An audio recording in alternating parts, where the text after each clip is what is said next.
bonjour, je vais vous parler de Magnus Chase, le marteau de Thor. C'est le tome 2 de Magnus Chase écrit par Rick Riordan.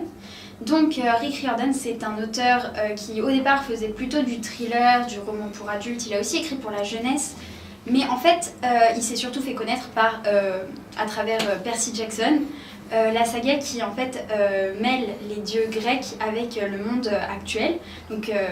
Donc ça raconte l'histoire de demi-dieux qui ont des pouvoirs, qui doivent mener des quêtes dans le monde actuel. Et donc du coup, son concept a beaucoup plu, ça a eu un énorme succès, ça a été adapté en film, etc. Et du coup, il a fait des suites sur l'univers égyptien et aujourd'hui sur l'univers nordique. Donc Magnus Chase, c'est le tome 2 de la saga Magnus Chase qui se passe dans l'univers nordique. C'est l'histoire c'est l'histoire de Magnus Chase, le cousin de Annabeth, pour ceux qui ont lu Percy Jackson, qui en fait donc va découvrir que les dieux nordiques existent, et peu après ça, il va affronter un démon et il va mourir. Et donc après sa mort, il va être envoyé au Valhalla, c'est le paradis des guerriers d'Odin. Et il va devoir donc du coup mener des quêtes pour les dieux, pour éviter que la fin du monde n'arrive plus tôt que prévu, etc. Et dans ce tome-là, donc du coup c'est le marteau de Thor qui a été volé par des géants. Et ces géants donc du coup menacent de marcher sur le monde des hommes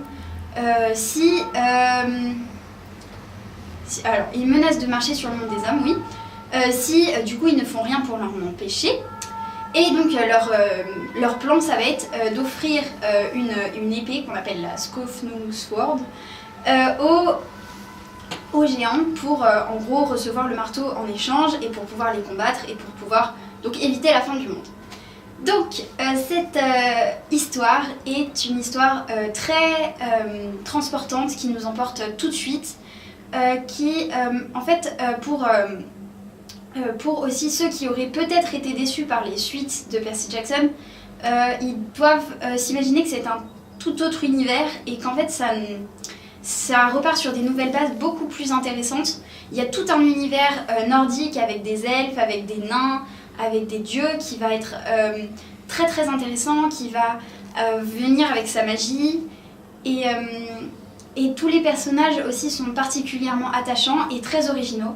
Donc vous allez découvrir des personnages il y a un personnage qui est transgenre, il y a une fille qui est musulmane, et je pense que avec l'islamophobisme aujourd'hui, c'est pas pour rien que Rick Riordan a choisi d'avoir un personnage musulman. Il y a quoi d'autre? Il y a un personnage qui est sourd. Il va essayer de représenter plein de types de personnages qui sont pas très souvent représentés dans les romans et qui vont avoir des personnalités très intéressantes et qui vont nous transporter. Donc ce livre est un peu addictif, on ne peut plus le lâcher et il est très très riche, on peut découvrir des tas de choses. Et je voudrais aussi ajouter que je l'ai lu en anglais avant qu'il sorte et que la lecture en anglais est très intéressante parce que dans la version française, il y a certaines expressions qui font un peu gamin et on voit que c'est écrit pour la jeunesse. Et dans la version anglaise, alors après je suis pas bilingue donc peut-être que les anglais ressentent ça, peut-être que ça fait plus gamin ou quoi, mais je trouve qu'on profite plus des descriptions, du langage parce qu'on a besoin de plus de temps pour appréhender et pour bien comprendre. Et du coup, je trouve qu'on profite beaucoup plus du roman dans sa version anglaise. Donc voilà, c'est une lecture très intéressante. Voilà.